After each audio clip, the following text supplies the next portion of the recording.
Radio Publique Africaine.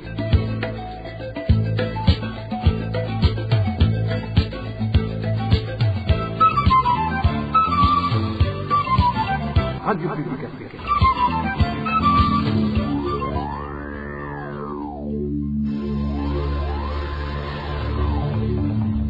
C'est le moment de suivre le journal parlé en français.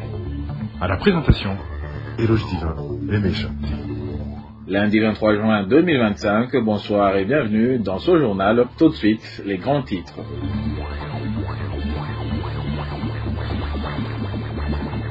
Des signes qui démontrent que le Burundi devient de plus en plus un État en faillite ne cessent de se remarquer. Il arrive même qu'actuellement les diplomates accrédités dans différents pays ne perçoivent pas régulièrement leur rémunération. L'exemple qui illustre ce cas est celui du général Bertin Gahungu, démis de ses fonctions à l'ambassade du Burundi auprès de l'ONU à New York au mois de mai, mais dont le rappel a été tardé faute de moyens.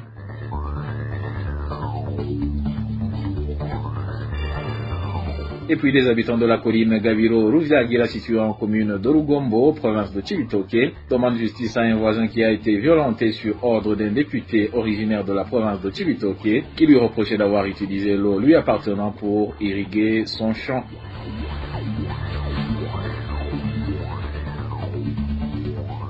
Et enfin, plus de 150 enfants vivant au Burundi et ayant fui la guerre dans l'est de la République démocratique du Congo ont été identifiés comme ayant été victimes de violences sexuelles par l'organisation Save the Children au Burundi. Selon cette organisation, le manque de moyens et de ressources rend difficile le suivi et la prise en charge des victimes de ces violences. Voilà pour les titres, le développement, c'est dans un instant.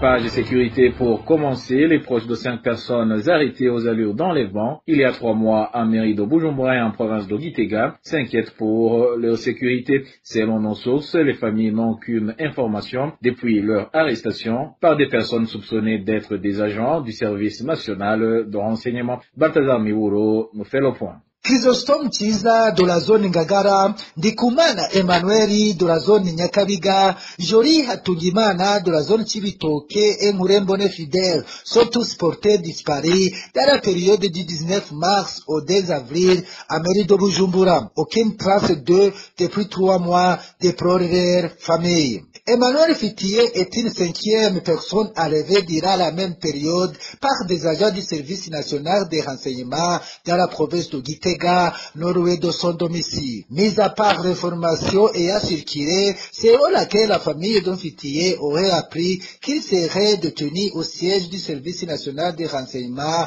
6 à Lohero, à côté de la cathédrale Regina Mundi, à mairie de Bujumbura. Personne, selon ses proches, nous l'a vu jusqu'à présent. Selon nos sources, les familles jusqu'ici n'ont toujours pas vu les leurs et s'inquiètent pour leur sécurité. En effet, les proches demandent qu'ils soient présentés devant le juge si les accusations contre eux tiennent la route. Toutes les 5 seront toujours nos sources. Les suspects de leur enlèvement seraient des agents du service national de renseignement, service qui émane de la présidence. Contactés par la rédaction sur cette affaire, à la Conseil national indépendance des droits de l'homme, ils nous ont indiqué que les noms de ces personnes portées disparues ne figuraient pas dans les dossiers qui leur avaient été confiés par l'équipe sortante. Mais ils nous ont demandé de leur dresser une liste de ces noms afin de pouvoir suivre cette affaire. Dossier que nous allons continuer à suivre. Merci à toi Balthazar Miwuro. Et une personne a été assassinée ce dimanche en zone Kamaramagambo située en commune de Butihinda. Nous sommes en province de Muyinga. Alors que les auteurs de ce meurtre restent inconnus, la famille de la victime demande qu'une enquête rigoureuse soit menée afin que le coupable soit traduit en justice. Plus de détails avec Hervé Niyuhire. Antoine Siomana, surnommé Bujisho, âgé de 32 ans et habitant de la zone Kamaramagambo, commune de Butihinda, province de Muyinga, a été retrouvé mort ce dimanche matin. Selon nos sources, le cadavre de cette victime a été aperçu par des personnes qui se rendaient à l'église aux environs de 5 heures du matin, derrière l'hôpital local de Kamaramagambo. Ces mêmes informations indiquent que sur son corps, il était évident qu'il avait été tué par strangulation et portait également une blessure à la tête. Certains proches et membres de sa famille ont déclaré que Sibomana, surnommé Bujisho, travaillait habituellement comme conducteur de mototaxi. Avant la découverte de son cadavre, il s'était rendu samedi dernier au bar d'un certain Gérard dénommé Bantuboy, où d'ailleurs sa moto est restée garée. Les forces de sécurité, accompagnées des responsables locaux, se sont rendus sur le lieu après la découverte du cadavre du surnommé Bujisho. 3 personnes, dont le gérant du bar Bantuboy, ont été arrêtées et placées en garde à vue pour des réseaux d'enquête, indiquent certaines sources. Actuellement, certains membres de la famille du défunt réclament une enquête impartiale afin que les coupables soient sanctionnés conformément à la loi. La rédaction de la RPA n'a pas réussi à joindre Gilbert Ndikumasabo, administrateur de la commune de Butihinda, pour obtenir de plus amples informations. Hervé Niyuhile, restons sur ces cas d'assassinat pour vous parler du bilan hebdomadaire sécuritaire de la RPA. Notre rédaction a pu répertorier 9 cas de personnes assassinées au niveau de 6 provinces durant la semaine dernière. 4 parmi ces personnes ont été fusillées par des agents de force de l'ordre. Emmanuel Daishimie revient sur ces cas d'assassinat. En province Muyinga, un certain Antoine Sibomana, surnommé Ujigo, a été tué. Son corps a été retrouvé le matin de ce dimanche tout près de l'hôpital Kamaramagambo en commune Butihinda. Sa moto a été retrouvée dans un cabaret dans un certain Gérard de cette localité de Kamaramagambo. Certains des employés de ce cabaret ont été arrêtés pour des raisons d'enquête. Le même jour de ce dimanche, Constantin Chiza, âgé de 60 ans, a été retrouvé mort si la colline Kambati en zone Mivo, commune et province Ngozi. Nos sources à Ngozi indiquent que ce vieux homme a été étranglé par des malfaiteurs lorsqu'il rentrait chez lui. Il venait d'une fête de la cérémonie si la colline Maruri dans cette commune d'Ongozi. En province Lutana, un corps sans vie d'un homme qui n'a pas été identifié a été retrouvé dans une rivière Nyamabouye tout près du camp de réfugiés congolais situé à Mousseini en commune Giharo. C'était samedi dernier. Nos sources à Giharo font savoir que les blancs de la victime étaient rigotés. Les réfugiés de son camp vivent actuellement dans une peur car ce n'est pas la première fois des corps sans vie soient retrouvés tout près de son rivière. Si la colline est zone Nyamakarabo en commune Mugina, province Chibitoke, des Imbonerakure connus sous les noms de Karenzo et Buchumi Claude ont été assassinés. Les victimes ont été tuées par leurs camarades Imbonerakure. Ces derniers les ont suspectés de vouloir traverser la frontière et aller vendre les cafés au Rwanda. Cela se passait jeudi dernier. Les habitants de la commune Mugina indiquent que les victimes ont été seulement suspectées. Le même jour de jeudi, une vieille femme du nom de Mathilde Ndereimana, âgée de 67 ans, a été retrouvée pendue à son domicile sur la colline Kinyinya en commune Mutao, province d'Itega. Nos sources à Mutao estiment que la victime a été étranglée par des inconnus car ses jambes touchaient sur la terre. Cet sexagénaire était suspecté de sorcellerie. Une personne a été arrêtée par la police pour des raisons d'enquête. À mairie de Bujumbura, mercredi dernier, un policier du nom d'Obé de Nyonguru, qui travaillait à l'hôpital policier situé dans la localité appelée Chanike, a assassiné dans les circonstances non encore élucidées. Son corps a été découvert à la morgue de l'hôpital Prince-Léja Charles. Sa famille indique que la victime était introuvable depuis une semaine. Elle demande la lumière de son mort. Toujours à mairie de Bujumbura, une agente de transfert d'argent via l'imicage du nom de Chantal Nizigimana a été tuée fusillée lundi dernier par un militaire. Selon nos sources au quartier Gikungu, zone Gihosha, la victime était originaire de la commune et province Bururi. La dernière personne assassinée répertoriée par la RPA est de la province Ngozi. Il a été fusillé par des policiers sur la colline Nyabikenge en commune Nyamurenza, province Ngozi, lundi dernier. La victime était avec d'autres personnes lorsqu'elle tentait de traverser la frontière pour aller vendre du maïs au Rwanda. Et même si la peine de mort a été abolie au Burundi, il existe des signes qui démontrent qu'elle est toujours appliquée. C'est du moins l'analyse de l'organisation King Umurundi Freedom, après que des citoyens aient été tués dans les provinces d'Ongozi et de Cibitoke par des policiers et des Imbonerakure qui les accusaient et suspectaient de vouloir se rendre au Rwanda pour y vendre des marchandises. Cette organisation qui milite pour le respect des droits de l'homme juge que ce qui inquiète le plus est le fait que des autorités administratives semblent être impliquées dans ces crimes d'assassinat. Je propose d'écouter Bernel Mondou, il est le secrétaire de l'organisation King Umurundi Freedom. L'organisation King Umurundi Freedom est préoccupée par la violation montante des droits de l'homme remarquée ces derniers jours, où il y a plusieurs exécutions extrajudiciaires remarquées, notamment dans la province d'Ongozi, à Nyabikenge, où des jeunes ont été tués sous prétexte qu'ils auraient franchi la frontière burundaise vers Rwanda. Et récemment, dans la nuit du mercredi 18 juin, dans la province de Cibitoke, dans la commune de Mugina, où deux jeunes ont été tués, exécutés, sous prétexte qu'ils auraient effectué le commerce frauduleux vers le Rwanda. D'abord, nous notons ici que le Burundi a retiré la sentence de mort dans son droit pénal. Personne n'est autorisé de tuer quelqu'un, n'importe quelle faute ou n'importe quel délit commis.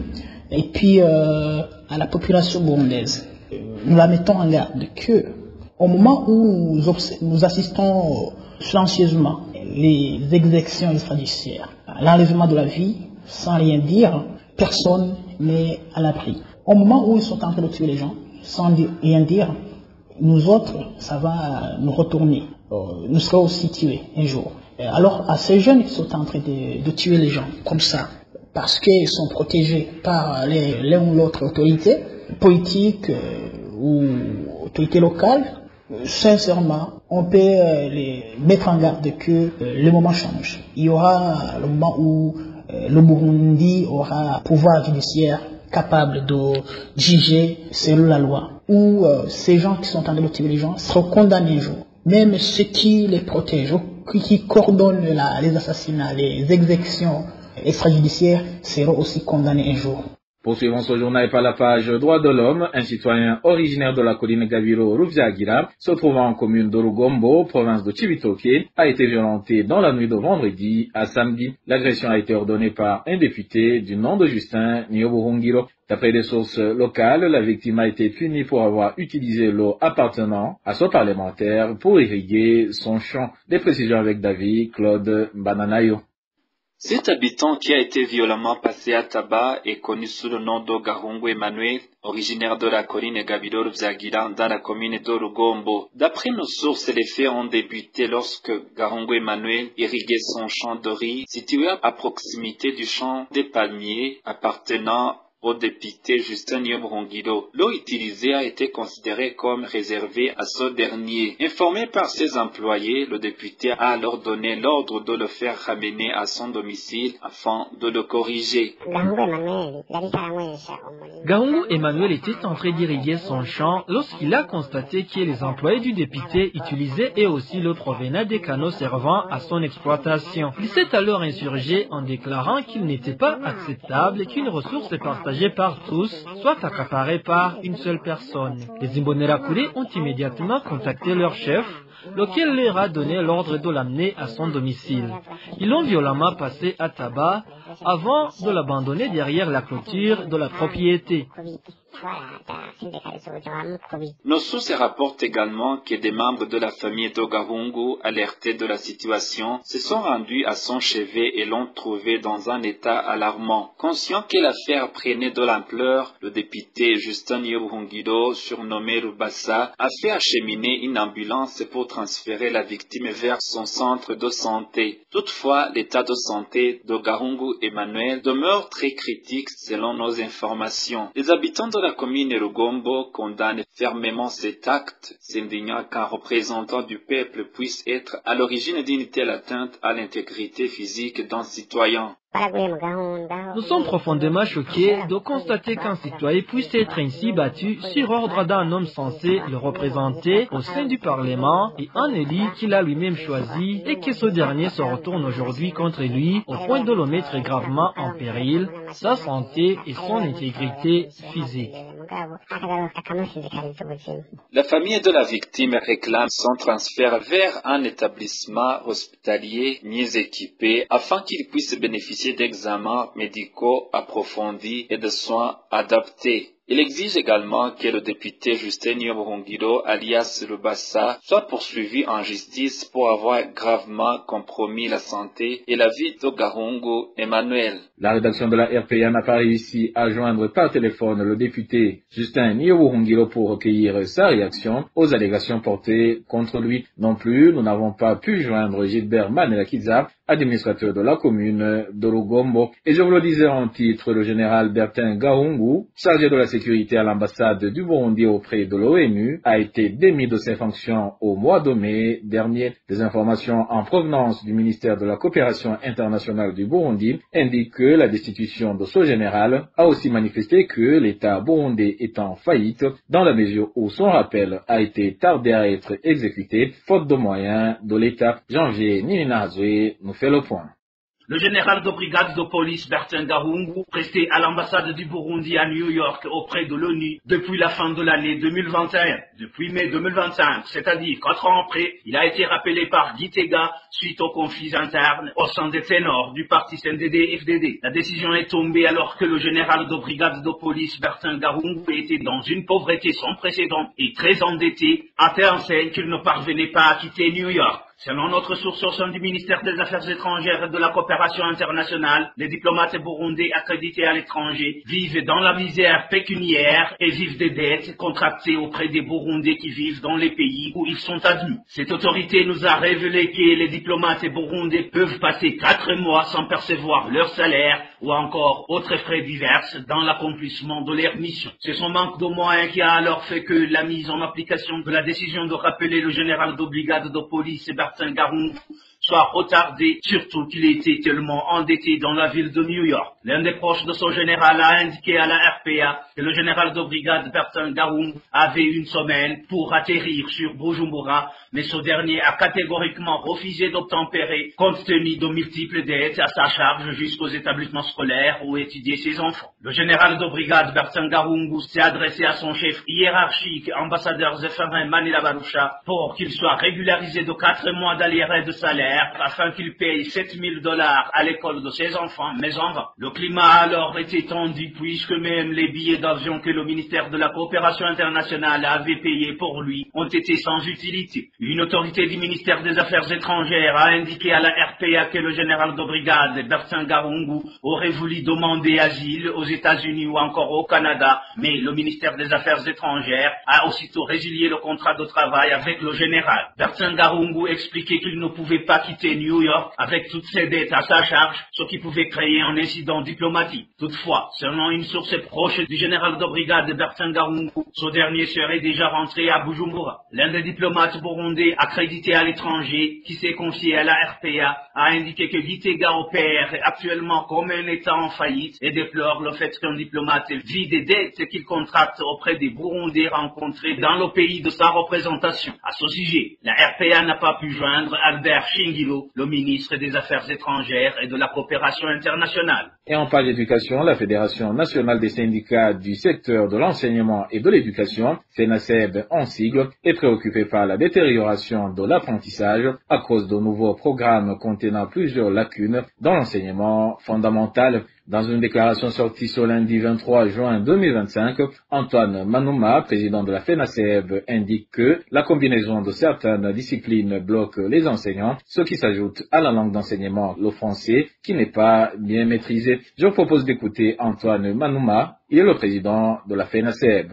La qualité des apprentissages dans les écoles ne cesse de se détériorer. Parmi les causes se trouvent les programmes contenant des lacunes liées à la mauvaise préparation. En guise d'illustration, quelques exemples peuvent être relevés. Les leçons de français en première année fondamentale devaient être introduites par l'usage des radios. Ces dernières ne sont pas disponibles dans les écoles. Par ailleurs, la compréhension à l'audition n'est pas possible car l'enfant n'a pas encore maîtrisé le français langue étrangère. Ainsi, l'enseignant se trouve embarrassé. Le programme de Kirundi en première année fondamentale combine le programme de première année et de deuxième année de l'ancien système. L'enseignant est confronté à la vasteté des contenus et est obligé de courir avec le temps. Dans pareille situation, la compréhension de l'élève est impossible. Les mathématiques en quatrième année fondamentale s'enseignent en français alors que l'élève n'a pas encore maîtrisé cette langue. À côté de la lacunes constatées dans les programmes de la langue française, négligée alors que c'est une langue d'enseignement, la compréhension de la matière devient difficile. Même les spécialistes ont montré que l'enfant est à l'aise quand il apprend dans la langue maternelle. Au niveau du quatrième cycle de l'école fondamentale, le programme de sciences et technologies combine 5 disciplines: la biologie, la chimie, la physique, la technologie, les technologies de l'information et de la communication. Aucun enseignant n'est compétent dans toutes ces disciplines. Il sélectionne les matières qu'il maîtrise et met de côté celles dont il n'est pas compétent. Et Antoine Manouma d'évoquer également le problème des enseignants qui ne sont pas bien préparés et des programmes vastes dans l'enseignement post-fondamental. Cet éducateur trouve que certains aspects de l'ancien système devraient être intégrés dans la nouvelle réforme, dans le respect des recommandations des États généraux de l'éducation. Suivez encore une fois Antoine Manouma, il est le président de la FENASEB. Au poste fondamental, l'approche pédagogique préconisée appelée pédagogie d'intégration, centrée sur le développement de la compétence de l'apprenant, n'est pas suffisamment exploitée, car les enseignants ne sont pas suffisamment préparés, les programmes sont vastes et les élèves ne sont pas disposés à s'adapter à cette approche, suite aux lacunes héritées de l'école fondamentale. Comme le gouvernement a reconnu que le système éducatif est confronté à plusieurs défis, y compris les lacunes dans les programmes d'enseignement, les réformes sont incontournables. Certains aspects de l'ancien système seraient donc intégrés dans le respect des recommandations des États généraux de l'éducation. Les réformes éducatives exigent des moyens financiers importants, comme l'a indiqué le ministre ayant l'éducation dans ses attributions devant l'Assemblée nationale, car à côté de la révision des programmes, il est nécessaire de mettre à jour les connaissances des enseignants, de multiplier les documents quelquefois imprimés à l'étranger. Toutefois, au sein de la Fédération nationale des syndicats du secteur de l'enseignement et de l'éducation du Burundi, FENASEB, nous demandons au gouvernement de réunir les moyens nécessaires dans l'intérêt des apprenants et de la nation tout entière. Pour que la nouvelle réforme soit pérenne, elle doit être planifiée et exécutée par des gens outillés, sans ignorer les enseignants qui sont les principaux acteurs de terrain. Et dernière nouvelle de ce journal, plus de 150 enfants ayant fui la guerre dans l'est de la République démocratique du Congo ont été identifiés comme ayant été victimes de violences sexuelles. C'est ce qu'a déclaré l'organisation qui œuvre pour les droits de l'enfant, Save the Children au Burundi, dans un communiqué publié ce lundi. Cette organisation souligne que le manque de moyens et de ressources pour les associations œuvrant dans ce domaine rend difficile le suivi et la prise en charge des victimes de ces violences. Elvis Nyomongere pour plus de détails.